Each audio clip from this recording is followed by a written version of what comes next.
Hello, folks, and welcome to another episode of The Hungry Bleak Presents Comic Culture News. Sorry, it's been a day.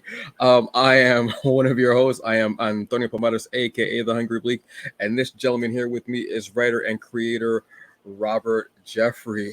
How you doing today? I'm doing good. It's Yeah, at least you're doing good. So let's jump right into this, shall we? Because why hold back? Uh, so. Boy, okay, so here's the thing. All right, so San Diego Comic-Con was last week. It was a huge event. Everybody was having a great time. Obviously you're going to get a lot of celebrities that are there, and one of the ones that was kind of surprising people was Colin Kaepernick was there. don't put NFL this on me. quarterback. No. I'm not putting this on you, brother. Believe me. Believe me, I'm not putting this on you. Well, Kaepernick was there, and he was checking out different artists and having conversations and what have you. So it was the story was broken by Bleeding Cool that Colin Kaepernick is going to be starting his own AI comic book company, and he has raised $4 million for this event. For this, yes, I have to say event because I don't know what the hell else to call it. So basically, he's going to be using AI. So this is going to empower artists, and this is going to help to. This is going to help. I can't even take it seriously. This is going to help against gatekeepers in comics. Uh, I feel like Lewis Black is coming into my ear, along with a little bit of Dr. Ten to give a rant.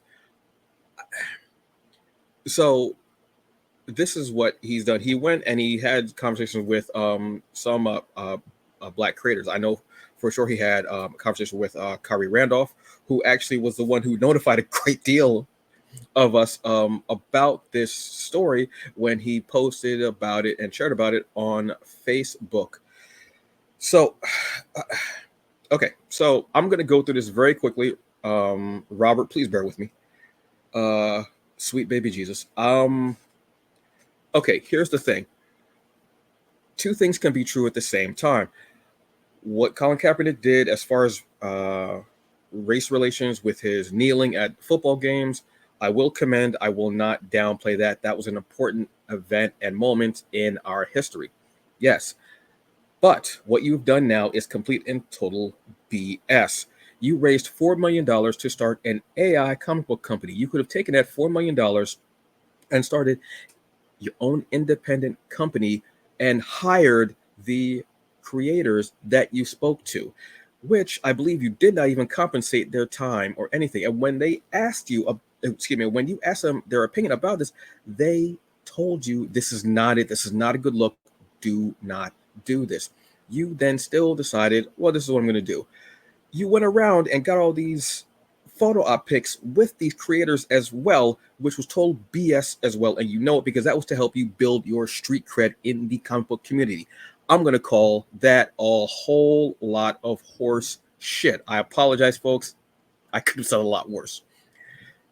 The money that you raised was ridiculous amount. I mean, that's $4 million. You know what you can do with that? You can hire a lot of actual writers, artists, letterers, inkers, editors, logo design, and have them work on these books. You could have done something that could have rivaled Marvel and DC.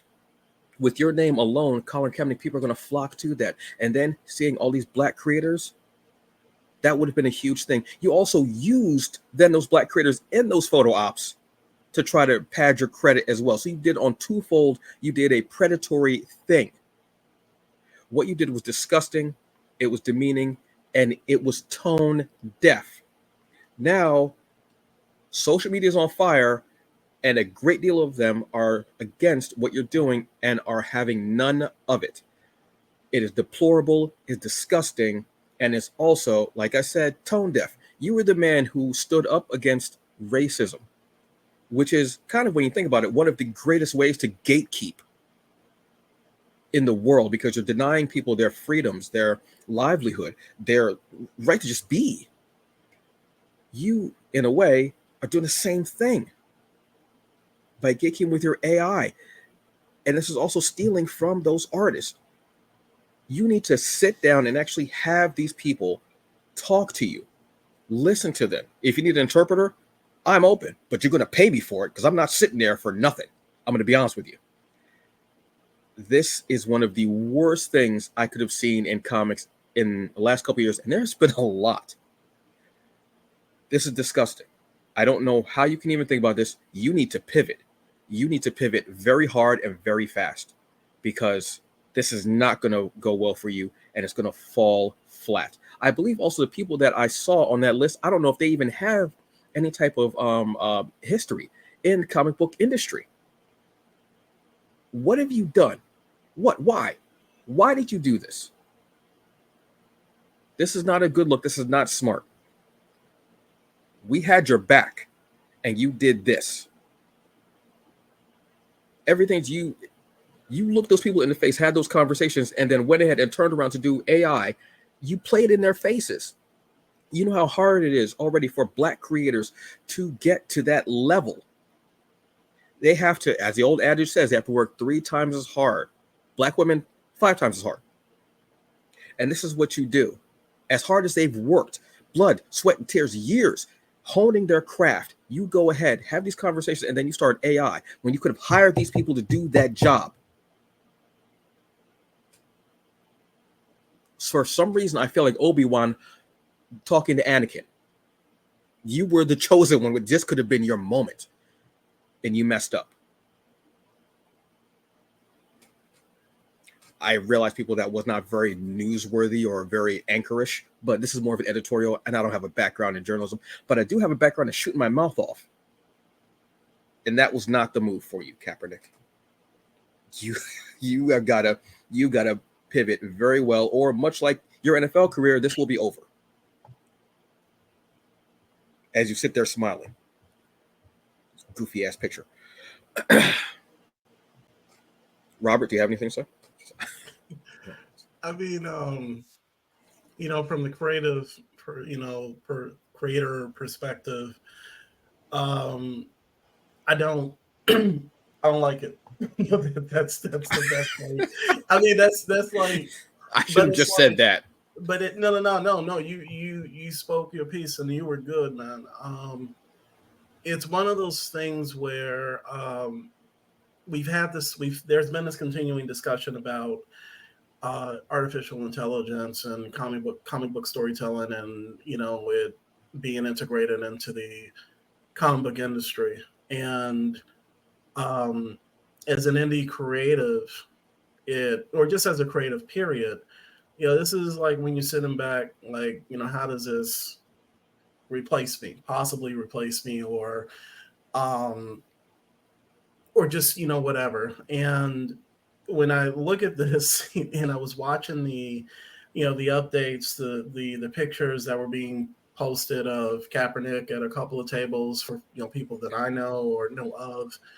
And I was like, okay, cool. And then, the end of the week hits and I was like, oh, okay. So this is the second part to this story. So it's, it ain't a good look. I saw one brother say straight up, like, I think it was Ray Anthony Height, that you could have taken from that 4 million, like 100,000. Yes. Given it to 3 or 4 separate creatives, giving them like a salary for the year, and make a quality, even higher quality than quality, comic book. And this would personally be changing the lives of these creatives, talented brothers and sisters, in this industry. So it is one of those things that we are critical of the corporate, publishers, the big two, when they drop the ball. And I'm just being honest, this is a drop the ball moment, at least for me. The discussion ironic for a football player, but okay. Yeah. The discussion has been interesting. I do hope that people who are closer to him, who are in this world, this creative world, can kind of bend his ear a bit and explain to him, what the issue is. But yeah, it's just something I don't necessarily agree with. But this has been a weird year. So it's just like I don't know, it's like not as surprising as I had expected it to be. But and this whole thing about the gatekeeping, it's like we understand gatekeeping, brother, like as far as trying to get in, but it's our talents that we use to break those ceilings and to break through, not AI, not an AI comic book. So I know this is going to be like a developing story, so definitely kind of follow that. But right now, at least on Facebook, people are hot, at least the comic side of things. But that's my 2 cents about it. So Yeah. I don't normally do hot takes because, like I said, hot takes are usually lukewarm like IQs. They just are. But I've been thinking about this and stewing about this all day, and yeah, it's just been something that it actually gave me a headache to the point. So you know yeah, what? We got the bad stuff out of the way, which will be a developing story, like you said, and we will keep you abreast of the situation. But let's have some fun now. Let's talk about some of the cool stuff that's out now. And one of those things is 133 Art, which is always on point, and they've got Stronghold, Robert. Stronghold, not AI, created by flesh bags. So Yes. it's just like 133 art is one of the best published comic book publishers and printing companies out there, and one of their, I guess, universes or titles that the publisher produces, or their IP, is One Nation, and it's about an Earth filled with people, superpowered people or individuals who are called Karamats. And the cool thing about this is that the story is at times a period piece taking place in like the late 90s, I mean like early 90s, and you get to see a world reacting to for instance, we have a hero called Paragon who is a black superhero, and he's a soldier in the Gulf War. In the case of Stronghold, we're focusing on a character by the name of, and getting his name right, it is Damian Strong, and Yes. from Louisiana. He, I think, identifies as queer, and Yes. also he is I don't want to say suffers, so he's albinism. Albinism. Yes. Albinism. Albinism. Yeah, so it's like the thing that I love about the One Nation universe is that we're telling these stories from a variety of different perspectives, and Stronghold is a like shining example of that, but with a solid story and a solid art team just behind it. And we focus on there's a Kickstarter that's coming up, which is going to collect, or at least give people the opportunity to get issues 1 through 3, which focuses on Stronghold going back home to deal with a tragedy, but then also brings back the kind of the history of him being a queer black, I mean albino, or an someone who Yeah. albinism, living in like the deep south, but then also in the far flung future, maybe not so far flung, he's like this super powered Karamat named Stronghold. So it's like we get this dichotomy of this awesome story that's being told, but it's writing it is Greg Elise, and on the art we also have and Tony, don't have it up over here, but I'm trying to remember the artist off the top of my head. But really good story, and I think it's definitely worth checking out the Kickstarter that's going to launch, I think, on the 6th. So if you Yes. can, and for people watching this, just go to Kickstarter.com and search for One Nation Stronghold, and you'll be able to get this like creative, this critically acclaimed book series. And I am kind of biased because I've contributed to the One Nation universe, but I love what Greg, Jason, and the team are doing with Stronghold in particular. So definitely, it's worth checking out. Yeah, this is one of the best This was actually my comic of the year. The first issue was my Mm, comic of the year, easily, awesome. hands down. It still, it still plays in my head. The fact that you have this heavily closeted Mhm. black character with albinism, and seeing what he goes through, and seeing how he was even homophobic. Mhm. when he had these urges and how deep it was, and it was just very interesting to me, and it was something that I hadn't seen, and that's what made it so great. So I'm so excited to read issue 2 and 3. Truthfully, I every time I keep seeing the Kickstarter, like a picture of it come up online, it's live, and they go, it's coming, and I'm like, damn it, just please, I want to read this now. This is amazing. Greg is one of the best writers out there. Obviously, yeah, just one of the best out there. And he's always giving you something that's so different, and having that inclusion and that representation in his stories. Of people across gender identities and sexualities is always so incredible. So I love this. 133 Art is one of the best out there. It's great when you have T-shirts with your company's logo in them. That's when that's quality, always outstanding, and definitely right. So yes, I'll have the link for the Kickstarter in the episode description. As always, folks, always want to give you that, so you can go right in there, tap on it, and go pledge for something great. Something else that was really cool, since we are doing things that are just making us feel good, obviously. Something was again, we have San Diego Comic-Con. Now this isn't a bad story. This is a good story. So Erica Schultz, she's one of my favorites, and she is having a banner time right now with what she is out there writing. She just the Black Widow that she wrote just came out this week. Loving it. A Black Widow with a symbiote suit.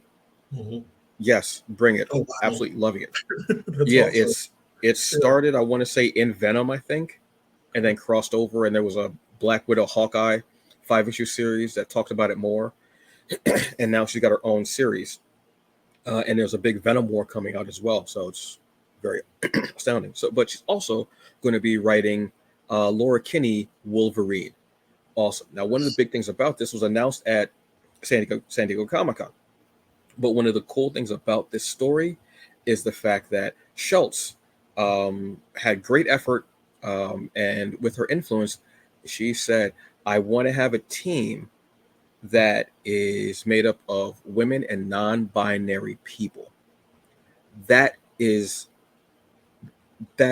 what you do with your power, with your influence, with your privilege, what have you, is you open the door for others. That's the opposite of gatekeeping, Kaepernick. I apologize, folks. I think that's incredible. First off, I want to read this series because the way that Schultz is describing it, it's about Laura Kinney is, she's met her clone. She's been one of the Wolverines. I like the fact that she's Wolverine now. But it's also her just going through being a young woman in New York and, just living life and trials and errors and everything like that, and just going through it while also being, the clone of the best there is at what he does, even though it isn't very nice. I love that fact. And I love the fact that she's a character standing on her own so much more now. That's amazing. But like I said, the big thing for me, and I wanted to applaud this. I wanted to give you your damn flowers, Erica. I got to get you on the show eventually one day. I got to actually get the courage and ask you. It's crazy. The fact that that it was, and it was reported through AIPT Comics at San Diego Comic-Con. They say one interesting behind the scenes tidbit came up during the discussion. Because the editorial team is all male, Schultz made an effort to ensure the creative team would be composed of all female or non-binary people. As previously reported, Giada Belviso would provide art, and Elena Casagrande, one of my favorite artists. She worked on Black Widow and the most recent Blade series. Phenomenal work. Would do covers. It was announced at the Women of Marvel panel that Rachel Rosenberg would do colors, and Ariana Maher would be the letterer. Phenomenal. I love this. This is what it's all about. This is what it's all about, is bringing people in. Nice. Having that inclusion. It's not just the people that are on the page, it's the people whose hands are on the page as well. That's what it is. And she also says that, the other writers who have done Laura Kinney's books have done a great job, but it was the fact of she wanted that perspective. There's that feel that sometimes you have to have, and she's doing it. So Erica, awesome. I applaud you. outstanding job. Yeah, that's beautiful. That's Mm-hmm. beautiful. It's I think one of the big things that she said that I took from that was she's trying to open the doors, for you know people who won't possibly, who won't have those doors open. So, you hear when people like rail against, like, why does it have to be, all women or non-binary? It's just like, you gotta, you gotta give people a shot, especially, when they're talented and they deserve to, you know, just be heard. So I think that's cool. I love that. Yeah, and also because nobody ever says, "Oh, why does it have to be an all male team?" Yeah, no, No, and sometimes I'm gonna be real with you. There's some of the most boring stories ever. I'm gonna be real. I start looking at Kickstarters and I'm like, if I only see men on this team, I have an mhm, issue yeah, automatically. And if I have somebody on the show, I'm gonna start calling y'all out. So y'all better start figuring that out. But you know what should be called out is manga. Manga's cool. Manga's hot. Manga's what's hitting. yeah. Manga's what slaps. I'm gonna stop now. This is just embarrassing. So you have a story which I kept seeing this online, and I want to know more. So let us Yeah. know, Robert. So there, a while back, I came across a publisher by the name of Saturday AM, and it's this really cool. The stars like the story of um, a manga or manga focused company started by this brother named, let me get the name right, Frederick, and lost his last name. His first name is Frederick, and out of this, he was a fan of anime manga, and he reached out to a bunch of creatives all across the world. And one of the creatives that he reached out to is Nigerian creator called, he goes by Wit Manga, but his real name is Adunze Agujuo, and I apologize if I mispronounced that, but one of the IPs that he had created was I call it like a magical fantasy adventure called Apple Black. Mhm. And out of this, there have been like six manga novels that have come out of it. And the basic concept is that there's, without, giving too much away or like brutalizing, the concept was you have these trees that bore black fruits, and then from there, individuals were blessed or gifted with magic abilities. And once this fruit was consumed or eaten over the ages, um, the those sorcerers begat more sorcerers, and magic kind of flourished or whatever. So one of the book that stood out to me was this one called Apple Black Origins, the Spectrum and the Spectre. And partly because it's actually a light novel written by, or I guess co-written by, Stephanie Williams. So if you are familiar with Stephanie Williams, yeah, from Marvel, Yes. DC, indie comics. So like when I saw Stephanie Williams, I was like, okay, and it's a prequel, it's an origin story. So it kind of gives gives you kind of a good foundation on which to build. And I thought it was a manga, and this is to show how, like, because I'm going to admit this, I thought it was a manga. I was getting ready to, I was like, oh man, let's look at these pages. I was like, it's a lot of words. So it's actually a light, it's a light novel. It's a light novel. Okay. So I'm a babe to this world. I'm going to admit. And I was like, okay. I mean, I F's with prose. Like I love prose. Like prose is my Mhm. shit. So I write it so it is whatever. But the cool thing is, um, it's a story that focuses on a character who has she has vitiligo, and Oh wow. she's a sister, she's a sister, sorry, and it's a very diverse cast of characters, and it's set, like I said, within the world of like magical fantasy. So I just started, reading it because I really thought I was about to read like a manga. But like I said, it's the art is by with Manga, and I think it's also it's written by Stephanie Williams. So Mhm. um, definitely worth checking out. And from there, I'm going to start going through the other Apple Black titles. But yeah, I wanted to just highlight, Saturday AM, but specifically Apple Black Origins, the Spectrum, and the Spectre. And then, so people can start with that and then move on to the other manga in the series. But yeah, I'm hyped because I don't read a lot of manga. So, want to just kind of, try a little bit and, see what's what. But like I said, Stephanie Williams is a talented writer. Definitely, check out all of her stuff that she's done, like I said, with Marvel and DC.